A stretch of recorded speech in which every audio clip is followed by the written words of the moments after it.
Good morning, everybody. Good morning, sir. Good morning. Good morning, sir. Thank you. Any question from last class or previous classes?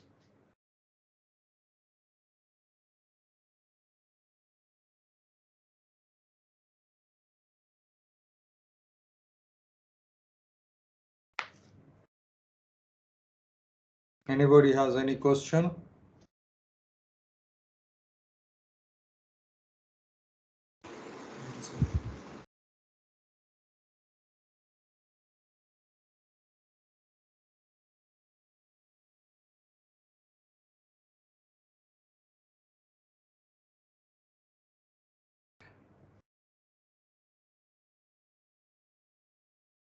In the last class, we mentioned that we can have 7 different unit cells, which will not violate the definition of point lattice.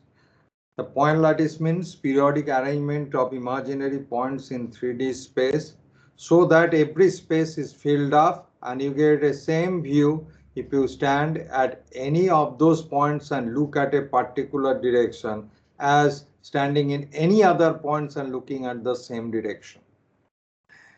So the smallest building block of a point lattice is a unit cell we mentioned. An unit cell shape and size is defined by lattice parameters, which are nothing but the length of 3 axes along the 3 axes A, B, C, and the angle between them, alpha, beta, gamma. So these 6 are the parameters for a unit cell, and they are called lattice parameters. We also studied yesterday that I can create only 7 geometries which will fulfill the definition of a point lattice. Not a single more, not a single less. So every single crystal of our universe has one of those 7 crystal system. Nothing outside that. That's all we have studied in the last class. And those 7 crystal systems are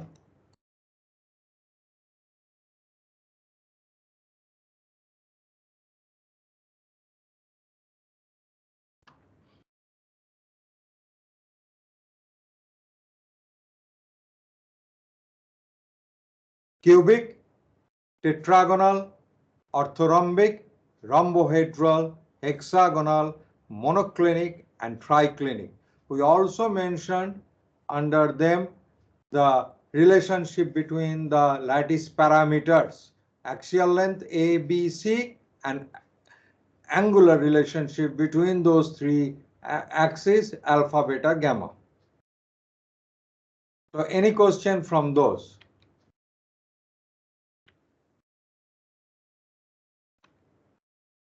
Anybody? No, sir. So now, we got 7 crystal systems. So in 1848, a French crystallographer named Bravais worked on these 7 crystal systems of point lattices and found out you can generate 7 more without violating the definition of a point lattice. Remember, 1848, we didn't discover X-ray. We didn't know what is an atom, an atomic structure of a material, nothing. So by the sheer power of mathematics and philosophy, the French crystallographer Bravais, and looking at naturally occurring minerals. If you visit museums, you can see beautiful geometric shaped minerals are existing in the display in any good museum. So he demonstrated that there are 14 possible point lattice and no more. And these total 14 Bravais lattices, including the 7 primary ones, point lattices, are called Bravais lattices. Bravais lattices. People sometimes call 14 Bravais lattice in most of the time, and sometimes they call just 14 point lattice. They are synonymous. So how did they generate? You see, we talked about 7 primary ones: cubic, tetragonal, orthorhombic, rhombohedral, hexagonal, monoclinic, triclinic.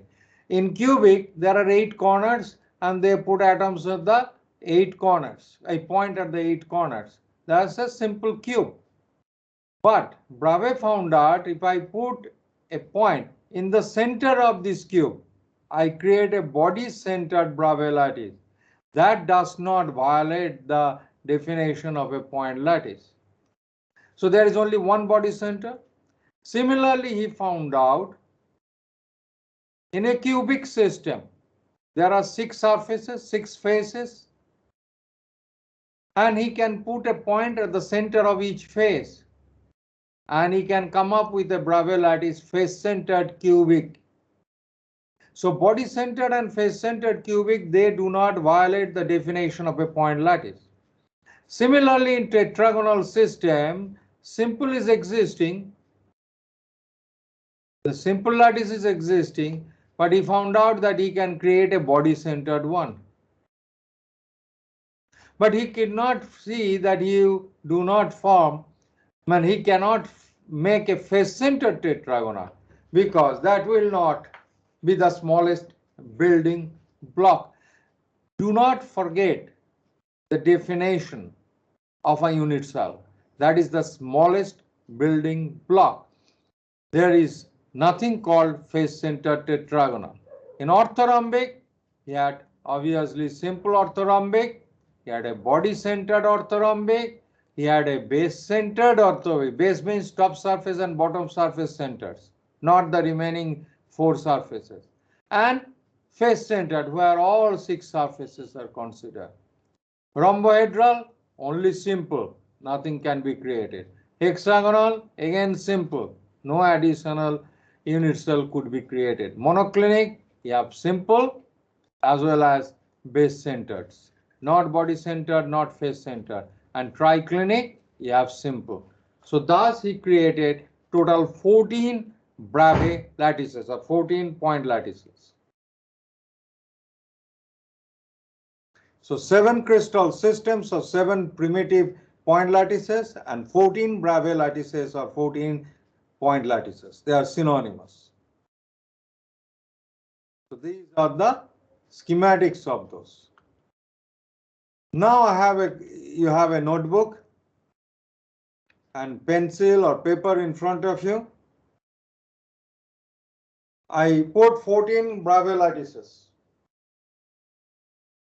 Show me, is there a base centered tetragonal unit cell or not? Draw and tell me.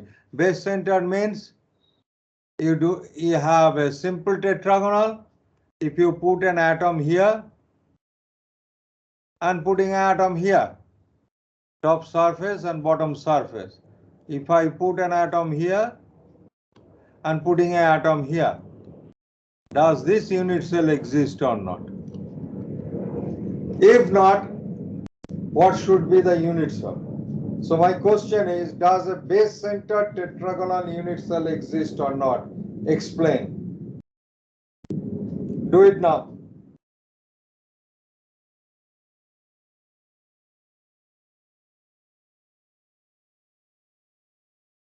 I think it exists.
If anybody has any answer, please can tell me a little after that. From little after from now, I will tell you. So can I try? Just wait. Let me see. Others can do it. I will wait for you. Okay, sir. Your name, please. Sir, Riyan Viswas. Okay.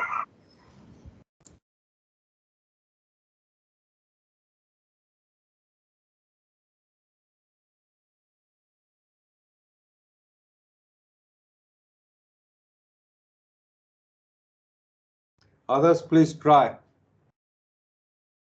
One hint. Draw two base-centered tetragonal unit cells side by side and then look at it. Two base-centered tetragonal unit cell, draw it and then try to figure it out. Obviously, base-centered does not exist. It's not one of those 14 Brave lattices.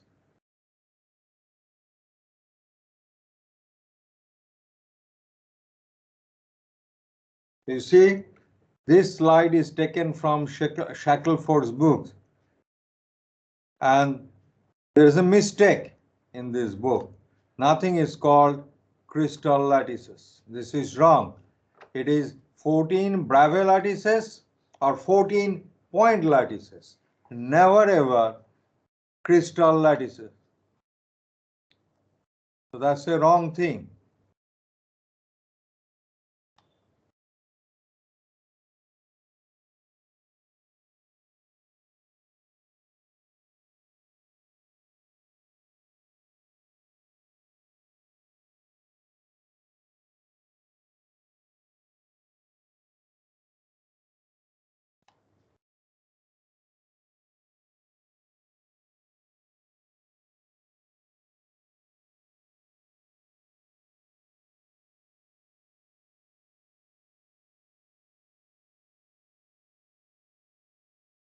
Draw two simple tetragonal units, base center tetragonal unit cells side by side.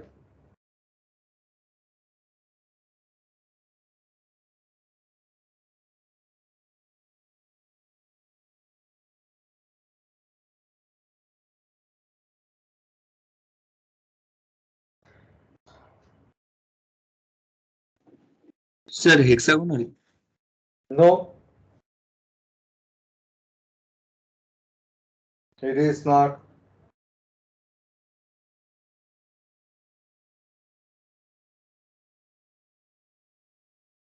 Simple tetragon. Okay, Mr. Biswas, what is your answer?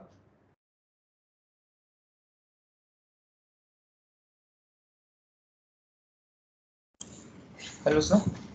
Yes, your answer. Sir, it won't be possible, sir.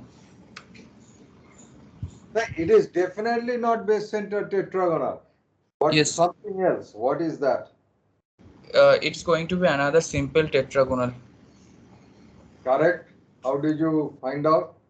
Sir, if we take two adjacent simple tetragonals and make them base centered, yes, this will be the structure actually. This The is only not. here A and B, the diagonals are becoming A is equal to B and C is not equal, and the angle between them are 90 degree. So You another, see, base center does not exist. So what happens? I said the definition of unit cell is the smallest building block. So what you did, you drew another side by side unit cell of base center tetragonal. Pardon my drawing because in this mouse it is so difficult to draw. So something like this I drew.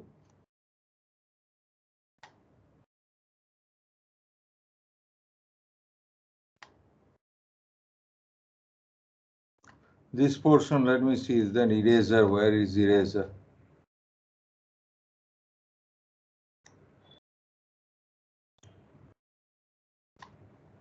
Oh, it's all gone.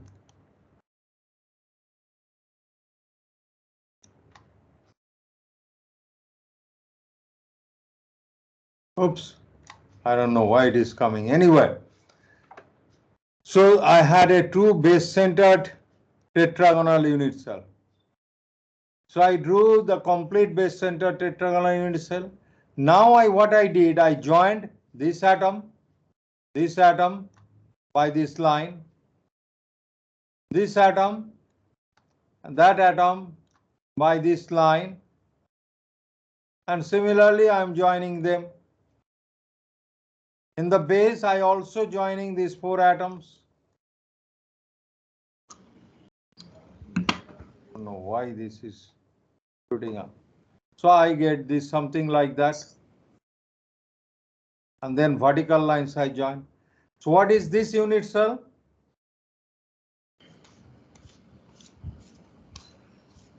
Simple tetragonal.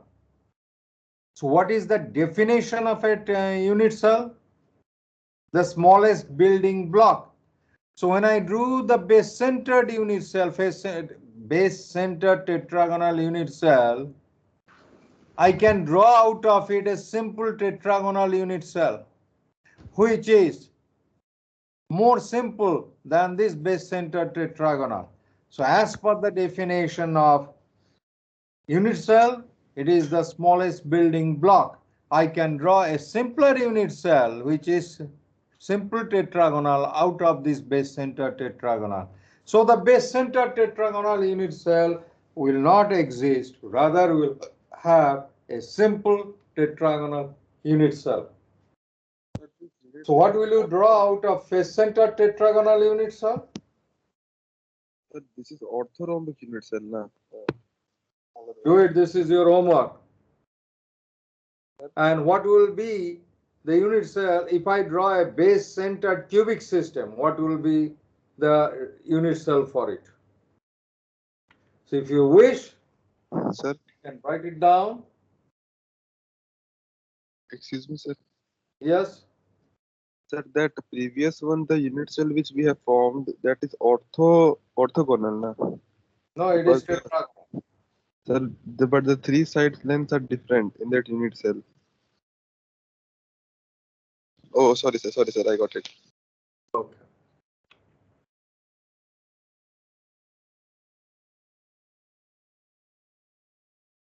Orthogonal, all 3 lengths will be different. Yes, sir. Sorry.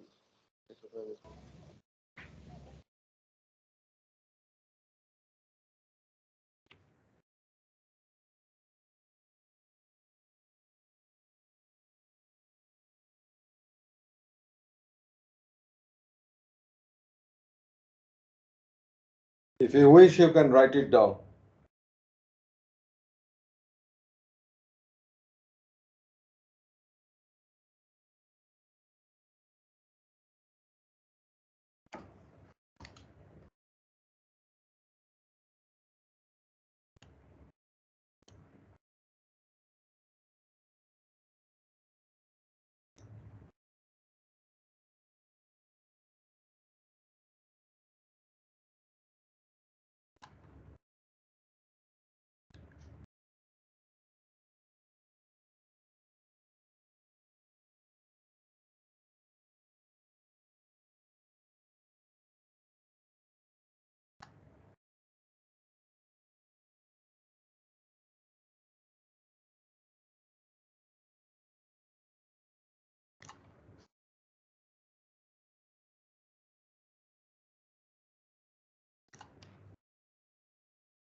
Now in this figure, look at it carefully.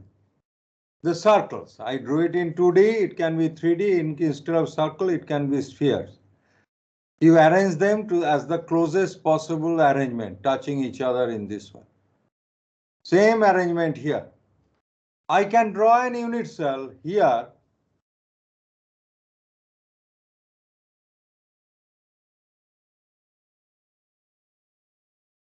like this, joining from the center of this atom to this center. Now joining down 4 atoms from here to here and there. Okay. So this is my unit cell for this.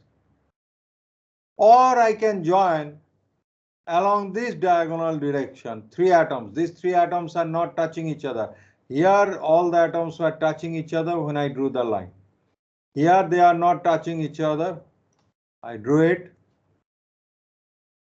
3, 3. Okay. And this is the corresponding unit cell. So I get a rectangle, I get a bigger square.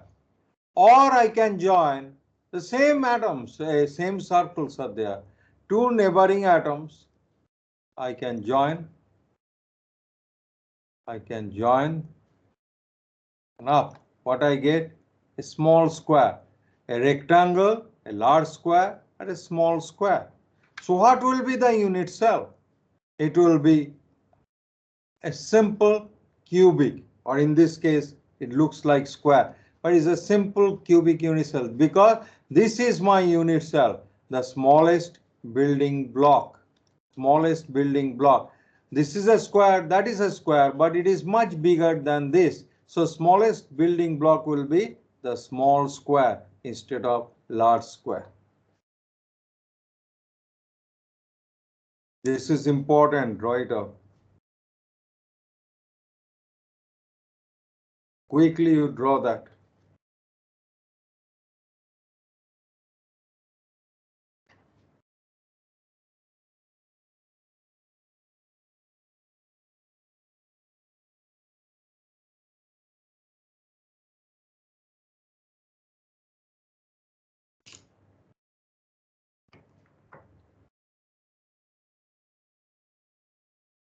Any question?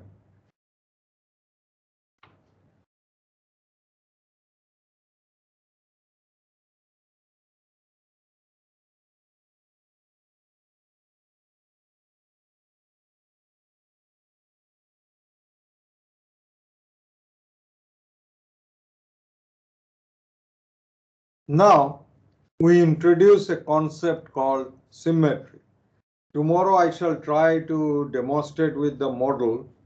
I don't know how good will it be, but I shall try. Today theoretically I explain to you, tomorrow practically I shall try to do it. You see all the unit cell I showed you has a symmetry. Look at this. They are symmetrically arranged. This unit cell, one symmetry. This unit cell, another symmetric way they arrange. This is another symmetry way. So whatever those 14 Bravais lattices you take, there is a symmetry in the arrangement of those points. So both Bravais lattices, 14 ones, and the real crystals, means when you assign atoms to those points of the Bravais lattices, real crystals which are built up on them, they exhibit various kinds of symmetry. You see, you stand in front of a mirror. The right hand, if you assume a plane passing through your body from head to toe, between your eyes and your nose, along that, if you imagine a surface is dividing you in two parts, right hand side and the left hand side. You see in your body, the right hand side is the mirror image of the left hand side. If you stretch, the right hand is the mirror image of the left hand. Right leg is the mirror image of the left leg. Your head, the right eye is the mirror image of the left eye. Your right ear is the mirror image of the left ear, and so on. So that type of symmetry is called a mirror symmetry. The imaginary plane about which your right side is the mirror image of the left side is called a mirror plane. So theoretically, what is the definition of symmetry? A body or structure is said to be symmetrical when its component parts are arranged in such a way, so to speak, that certain operations can be performed on the body which will bring it into self-coincidence. This is the definition of a symmetry. What it actually means is this. A body or a structure is symmetrical if you perform certain operations on it. You flip it, you rotate it, you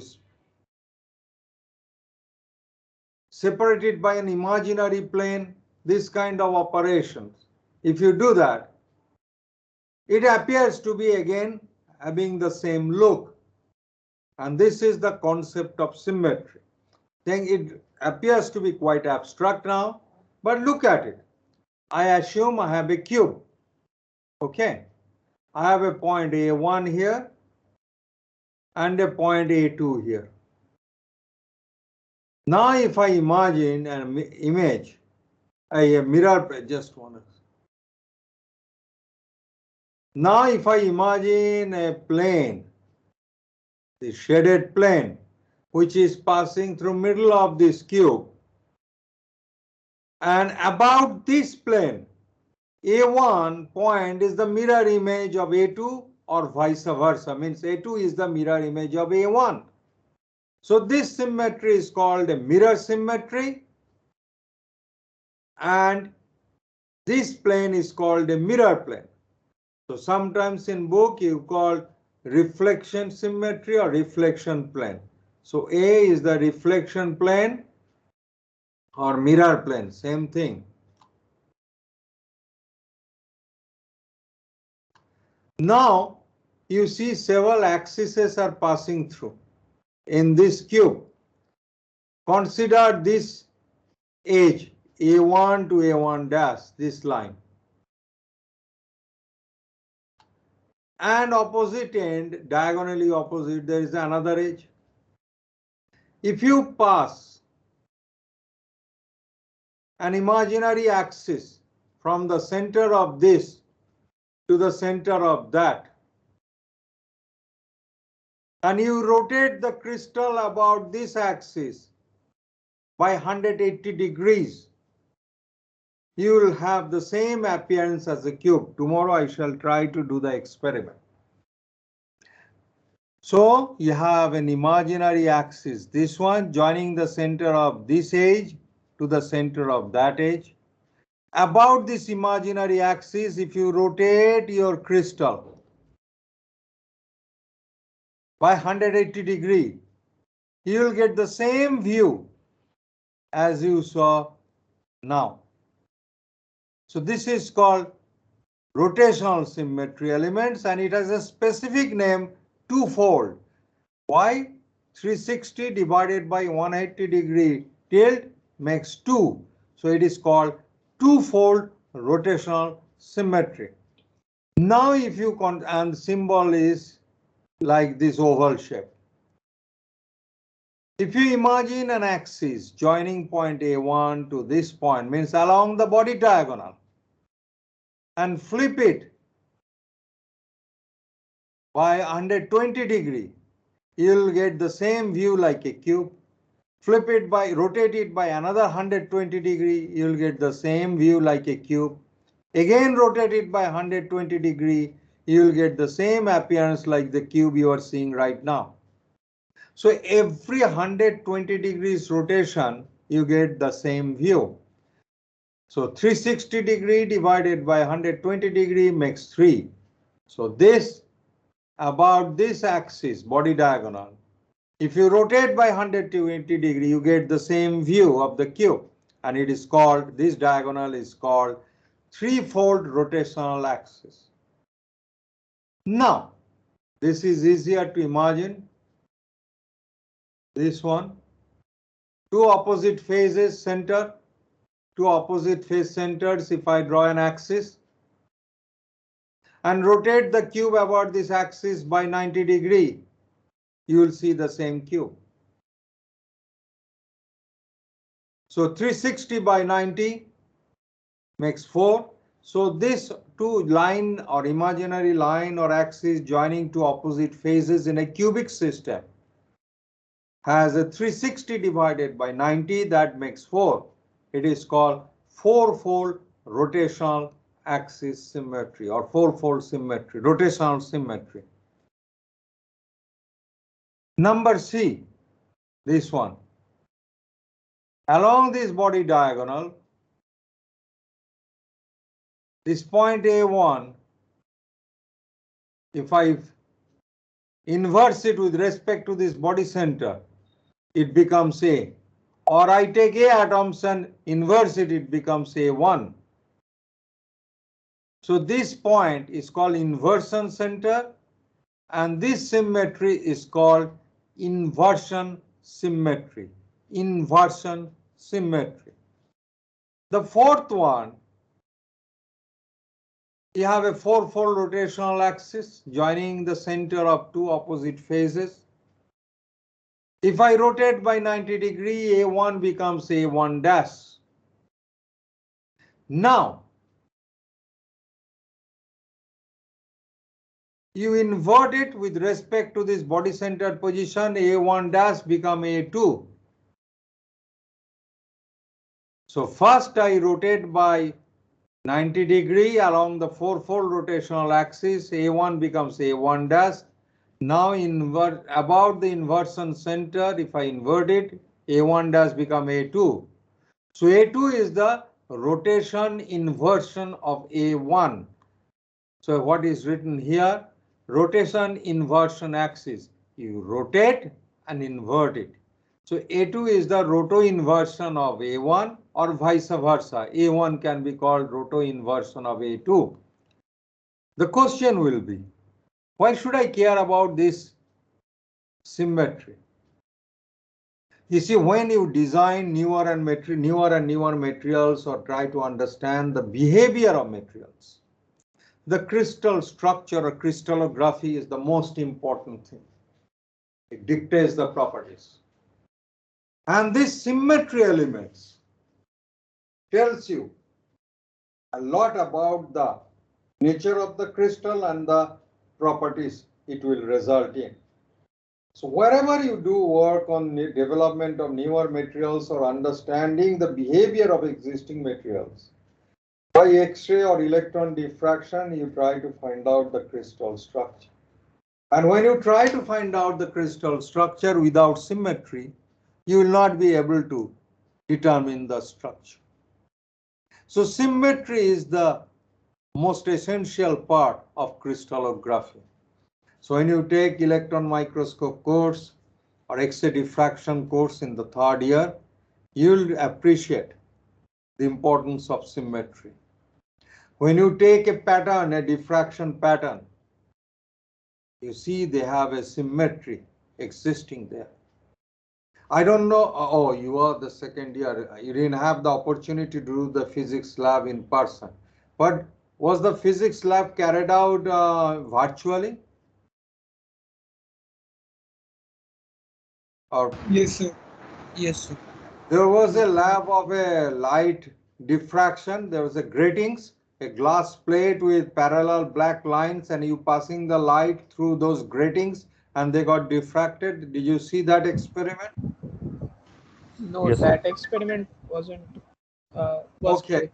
That What you specific experiment was quick, but we studied the theory for that experiment. Okay, what you can do, you can in the net, YouTube, you can search for it. You will see many such experiments. People have done it and you can find out. So that's a diffraction. You remember Bragg's law, n lambda is equal to 2d sine theta? Yes, sir. N is the order of reflection. Assume it is 1 in your case. So wavelength lambda is equal to 2d sine theta. Sine theta is the diffraction angle. So to get a finite angle between the incident beam, transmitted beam, and the diffracted beam, incident and transmitted are same. The diffracted beam, the theta must be of sufficient magnitude. Otherwise, if the diffracted beam is almost parallel to the transmitted beam, you will not differentiate between them. So theta should be as large as possible. So what happens? Lambda is equal to 2d sine theta. D is the spacing between those gratings. So you have to choose a lambda which will be commensurate with the 2D value so that you will get a finite amount of sine theta value or theta value. Then you will see the diffracted beam. So you use the visible light in case of light gratings on a glass for the diffraction lab. You can check the YouTube, you will see that. If the atoms are periodically arranged, what is the difference between those parallel black lines on a glass plate and the atoms? Nothing. The atomic planes are also arranged like those black lines. Only difference, the spacing between them, instead of millimeter, now they are angstrom. So same Bragg's law is applicable in lambda is equal to 2d sine theta. To get the finite value of theta, so that you can see the diffracted beam, I have to have lambda commensurate with the d spacing. Lambda is equal to 2d sine theta. I want a large value of sine theta so that I can see the diffracted beam. So lambda is equal to 2d sine theta. D is in the value range of 3 to 4 angstrom. So my wavelength has to be in that region of few angstrom so that I'd be able to see a finite value for diffracted beam angle theta. So for diffraction of crystalline solids, we use X-ray whose wavelength is 1 to 3 angstrom. Generally in that range we use, or beam of electron where the wavelength is 0.0037 angstrom to start with under 100 kilovolt acceleration. You learn later on what do that mean, but in that level. So you get the diffracted beam.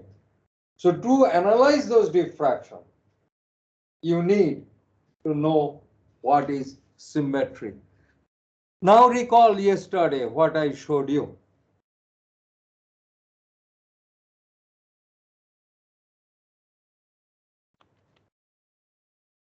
You see, these are each white dots are atoms.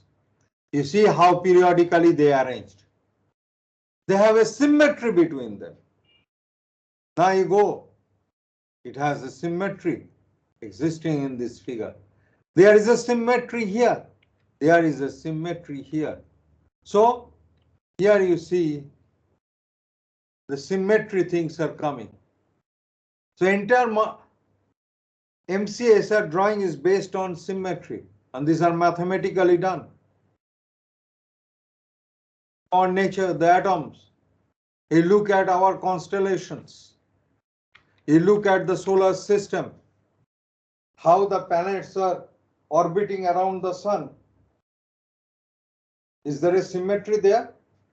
How the planets are orbiting around the sun in our solar system? Hello? Is there anybody awake in the class? Yes, sir. Yes, sir. Yes, sir. Is there a symmetry in the movement of the is there a symmetry in planetary motion in our solar system?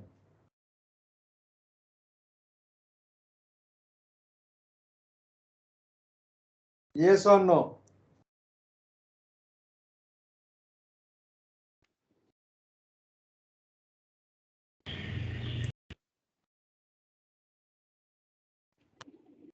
Yes, sir. All are oval-shaped orbits. Is there a symmetry in the movement of moon around Earth?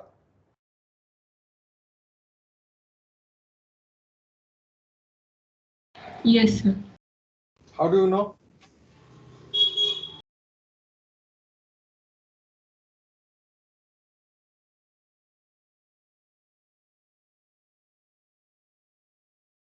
Any idea?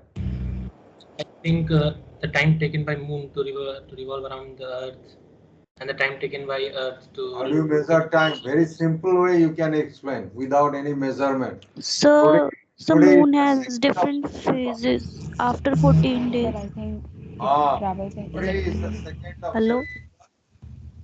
In front of me there is a calendar. I see 7th September, Yes, so Tuesday is the new moon day. New moon day is on yes, sir. 7th. And then after a fortnight on 20th of September, Monday, is a full moon day. Then another 15 days, another fortnight, you will see new moon day. Yes. So this is a periodicity there because of the symmetry of the motion. So these orbital motions, these planetary motions, all are symmetric. You see the Halley's comments return after every 76 years because of this periodicity, symmetry. So starting from our own solar system to the entire universe, you will find a symmetry. If I reduce it to the very small part, look at an atom, single atom, the principal quantum number, how those orbitals are arranged. Electrons are spinning along those orbitals. Yes, we find the probability of existence of electron in a particular orbital in a particular place by the quantum number, quantum mechanics. But there is a symmetry there. How the atoms are arranged in a crystal, there is a symmetry there. So you look at the quantum mechanics aspect, you look at the classical mechanics aspect, atomic level structure, then you look at our interplanetary system. There is a symmetry. So without symmetry, you will take a leaf of a plant, any leaf of a plant. Look at how symmetrically that leaf is arranged. You look yourself in front of a mirror. Look at your pet, a dog, a cat, a bird, anything. You see they have a symmetry. So entire nature is made out of symmetry. So we study the symmetry to determine the crystal structure, to determine or predict the properties of the material. Any question?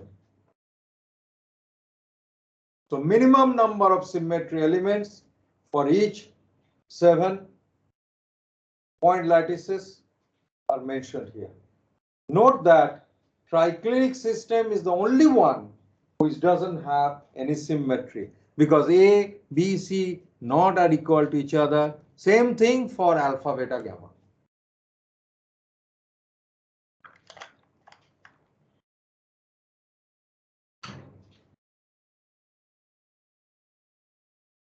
Any question?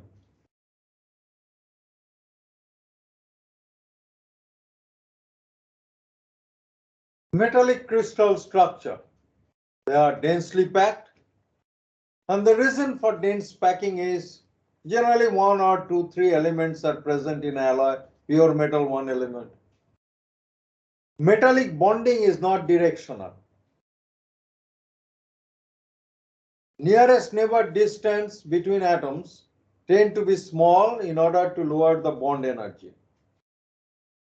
An electron cloud shields cores from each other. And you see most metals have the simplest of all the structure. So at the beginning we shall examine some simple structure which most metals and alloys generally having. Now you are given the table tennis balls and ask them to arrange it as densely as possible. As densely as possible. So one of you may arrange like this hexagonal things. Then another one of you may arrange like this. So which one is more densely packed? This one, number 1 or number 2? The number 1. Number 1. Because look at the void between those circles or atoms. These are the space. This volume is much smaller than this volume. These are much bigger volume. So this is the close packing of atoms in a crystalline solid. So if I said the definition of a point lattice, I said imagine a set of points, and I also said once I have a point lattice, I shall assign an atom or a group of atoms about each of those lattice points. Here in a simple cube, I took, there are how many corners are there? 8 corners. So 8 points are there in this simple cubic unit cell. These are 8 corners and 8 points of the point lattice in a simple cubic unit cell.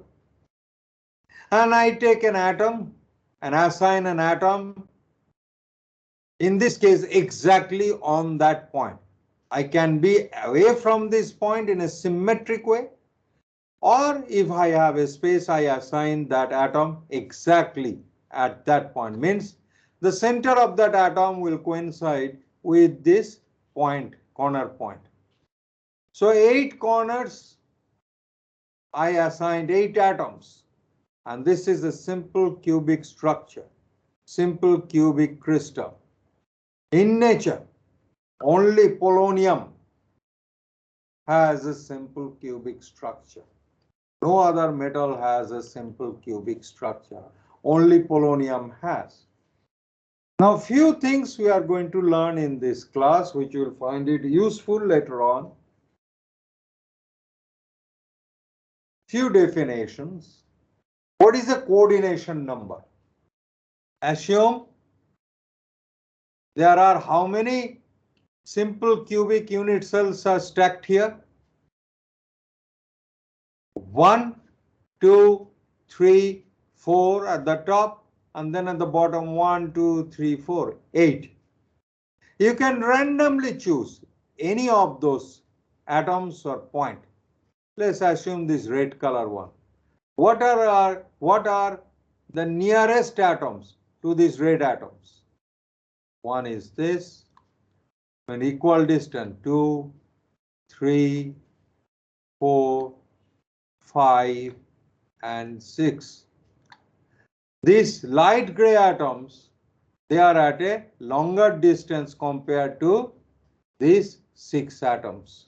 So the number of the nearest neighbors, this portion is clearly shown here, is 6 for the simple cubic structure. Hence, the coordination number for simple cubic is 6. Now, another definition you need to learn, atomic packing factor. Atomic packing factor is the volume of the unit cells inside the unit cell, a volume of the atoms inside the unit cell, assuming hard sphere model for the atoms, and the total volume of the unit cell. You see, looking at this picture here, the corner atoms are shared by 8 unit cells. So each unit cell with respect to one corner atom has 1/8 of the corner atom, 1/8. So 1/8 here, 1/8 here, 1/8 here, 1/8 here, and bottom 4, 1/8. So 8 corners, each corner you have 1/8 of the atom sitting inside that unit cell. So 1/8 into total number of corners, 8. That makes 1. So how many atoms you have inside a simple cubic unit cell? They are only at the corner atoms. Each corner, 8 corners. Each corner atom is shared by 8 neighboring unit cells. So each of the unit cell has 1/8 of each corner atom lying inside it, as per these figures here. You see 1/8. So 8 corners multiplied by 1/8 contribution of each corner makes 1. So total number of atoms per unit cell is 1 for the simple cubic structure. Now atomic packing factor, volume of atoms in the unit cell. You see, in a simple cubic, atoms are touching along the cube edge. What is the length of the cube edge? A. That is constant. Radius of each atom from here to here, R, capital R. So along this edge, I have one radius, another radius. So 2R equals to A, because this length is A. So R equals to A by 2. That means 0.5A. So the radius of each atom in terms of lattice constant, I can write half A. So atomic packing factor equals to the volume of atoms in a unit cell. Number of atoms per unit cell? 1. We already calculated it. What is the volume of a sphere? 4/3 pi r cube. What is my radius here? From this figure, I found out radius r equals to 0.5A. So in terms, and what is the volume of the unit cell? This is A, this is A, this is A cube. So volume of atoms per unit cell, number of atoms 1 equals to 4/3 pi r cube. What is r? 0.5A. And what is the volume of this cube? A cube. What comes to it? The atomic packing factor for a simple cubic structure is 0.52. No unit. 0.52 means 52% of that unit cell, simple cubic unit cell, is occupied by an atom. Okay, so this is the atomic packing factor for a simple cubic thing. That's where I end today. I shall start from body-centered cubic tomorrow on. You can read up Shackelford's book, you can read our Callister's book for this, and read Hill's, of course. Any question? Sorry, you read the book, but we cannot read the whole book. I can't hear you. Sir, can you specify which section to read? Because we cannot read the whole book now. Gentlemen, have you opened the book? Yes, sir, I have seen that there are sections. There's a table of content in the book. Yes, sir. Yes, sir. Then read the table of content, you will find out what to read. Okay, sir. Okay, sir. Got it. And that portion from page number to page number, I will not do that. No, You sir, I was have asking to about the open the section book only. and see it. All my figures are taken from the book. Any other question? So why does polonium have simple cubic structure? That's a billion-dollar question. I can't answer. I don't think anybody can answer why hydrogen atom is like that, why argon has a field valency cell. Cannot say that. They, on that basis you observe and they are arranged in the periodic table accordingly. I do not know anybody can explain that thing. Why polonium has a simple cubic structure. The easiest way to answer is that is the minimum energy state for an atom of polonium. Considering its electronic configuration, that is the least possible energy status. As in terms of thermodynamics, I can answer you, but that is just an answer to your question. But why polonium has that kind of configuration, I do not know. And I don't know anywhere is explained. Any other question? No, sir. Just wait, I'll take the attendance.